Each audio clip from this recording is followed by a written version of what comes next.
ವಿನೋದ್ ಪ್ರಭಾಕರ್ ಅವರ ಕೆರಿಯರ್‌ನಲ್ಲೇ high budget most expensive cinema ಇದು. ಎಲ್ಲರಿಗೂ ನಮಸ್ಕಾರ. ರಾಜಧಾನಿ ಐಕ್ಳು ಚಾನಲ್‌ಗೆ ಸ್ವಾಗತ. ಬಲರಾಮನ ದಿನಗಳು. ಆ ದಿನಗಳು ಸಿನಿಮಾನ ನೋಡಿ ಆ ಸಿನಿಮಾನ ಅಪ್ಕೊಂಡು ಮೆಚ್ಕೊಂಡು ಮೆರೆಸಿದಂಥ ಆಡಿಯನ್ಸ್‌ಗೆ ಈ ಸಿನಿಮಾ ಯಾವತ್ತೂ ಮೈನಸ್ ಆಗಲ್ಲ. ಆ ಸಿನಿಮಾ ಅಂದರೆ ಆ ದಿನಗಳಲ್ಲಿ ಇದ್ದಂಥ ಎಲ್ಲ ಕ್ಯಾರೆಕ್ಟರ್ಗಳು ಬಲರಾಮನ ದಿನಗಳು ಸಿನಿಮಾದಲ್ಲಿ ಇದೆ. ಕಾರಣಾಂತರಗಳಿಂದ ಸಿನಿಮಾದಲ್ಲಿ ಕೆಲವೊಂದು ಒರಿಜಿನಲ್ ಹೆಸರನ್ನ ಯೂಸ್ ಮಾಡೋಕ್ಕಾಗದೆ ಅದಕ್ಕೆ ಸ್ವಲ್ಪ ಆಲ್ಟರ್ನೇಟ್ ಆಗಿ ಬೇರೆ ಬೇರೆ ಹೆಸರುಗಳನ್ನ ಇಟ್ಟಿದ್ದಾರೆ ಅನ್ನೋದು ಬಿಟ್ಟರೆ, ಸಿನಿಮಾದ ಕ್ವಾಲಿಟಿ ಮೇಕಿಂಗ್, ಸಿನಿಮಾದ ವಿಜುವಲ್ ಮೇಕಿಂಗ್, ಸಿನಿಮ್ಯಾಟಿಕ್ ಮೇಕಿಂಗ್ ಇರ್ಬೋದು, ಸಿನಿಮಾದ ಆರ್ಟಿಸ್ಟ್ ವಿಚಾರದಲ್ಲಿ ಇರ್ಬೋದು, ಪ್ರತಿ ಒಂದೂ ಇಲ್ಲಿ ಡೀಟೇಲ್ ಆಗೇನೆ ನಮ್ಮ ಚೈತನ್ಯ ಅವರು ಸೂಪರ್ ಆಗೇನೆ ತೆಗೆದಿದ್ದಾರೆ. ಒಂದು ಸೆಕೆಂಡ್, ಈ ಸಿನಿಮಾದಲ್ಲಿ ಪ್ರೊಡಕ್ಷನ್ ವ್ಯಾಲ್ಯೂ ಸಖತ್ತಾಗೇನೆ ಕಾಣಿಸುತ್ತೆ. ಬಿಕಾಸ್ 1970s 80s ಹತ್ತತ್ರ ಆಲ್ಮೋಸ್ಟ್ 90s ತನಕನೂ ಈ ಸಿನಿಮಾ ಟಚ್ ಮಾಡುತ್ತೆ.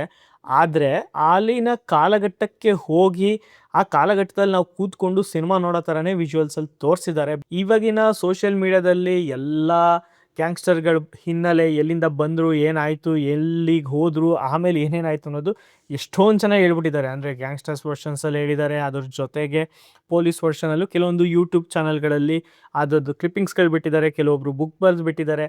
ಅದನ್ನೆಲ್ಲ ಬಿಟ್ಟು ಥಿಯೇಟ್ರಲ್ಲಿ ಈ ಸಿನಿಮಾ ನೋಡಬೇಕಾದ್ರೆ ಈ ಥರ ಒಂದು ಕ್ಯಾರೆಕ್ಟ್ರು ಇತ್ತಾ, ಈ ಥರ ಇದ್ದವರು ಈ ಥರ ಹಿಂಗೆ ಆಗ್ತಾರಾ, ಆಗೋದಕ್ಕೆ ಕಾರಣ ಏನು, ಸಿನಿಮಾದ ಇಂಟ್ರವಲ್ ಪಾಯಿಂಟು ನನಗೆ ಬಿಗಿನಿಂಗಿಂದ ಬಲರಾಮನ ಬಗ್ಗೆ ಹೇಳ್ಕೊಂಡು ಬಂದರು ಅದಾಯಿತು. ಆಮೇಲೆ ಇಂಟ್ರವಲ್ ಪಾಯಿಂಟಲ್ಲಿ ಓಕೆ ಇದಕ್ಕೋಸ್ಕರ ಇಷ್ಟೆಲ್ಲ ಆಗಿದೆ, ಇದಕ್ಕೋಸ್ಕರ ಹಿಂಗೆಲ್ಲ ಆಯಿತಾ, ಇಷ್ಟೆಲ್ಲ ಆದಮೇಲೆ ನನಗೆ ಫೇಮಸ್ ಯಾಕೆ ಈ ಡೈರೆಕ್ಟರ್ ಅಂದರೆ, ಇವರು ಕ್ಯಾರೆಕ್ಟರ್ಗಳ ಸುತ್ತ ಆ ಪಿತೂರಿ ಎಣಿತಾರೆ ಗೊತ್ತಾ, ಐ ಮೀನ್ ಜೇಡ ಬಲೆ ಎಳೆಯುತ್ತಲ್ಲ, ಆ ಥರ ಇವರು ಕ್ಯಾರೆಕ್ಟರ್ಗಳನ್ನ ಕ್ಲೀನಾಗಿ ಎಣ್ದು ಕತೆ ಒಳಗಡೆನೆ ಕೊನೆಗೆ ತೊಗೊಂಬಂದು ಬಿಡ್ತಾರೆ. ತಗೊಳಪ್ಪ ಇದು ಕತೆಯ ಟ್ವಿಸ್ಟ್ ಆ್ಯಂಡ್ ಟರ್ನ್ ಅಂತ.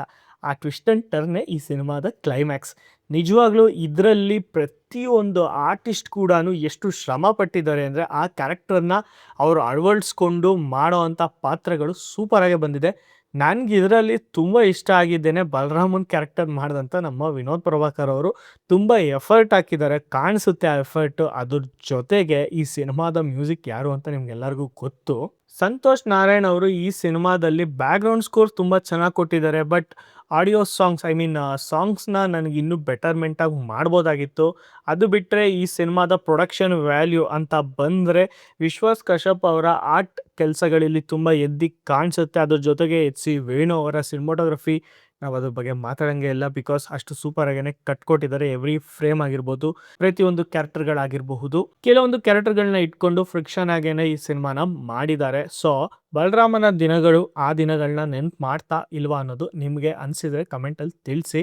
ಹೋಗಿ ಬರುವೆವು. ಧನ್ಯವಾದಗಳು. ಶುಭ ದಿನ. ಬಾಯ್.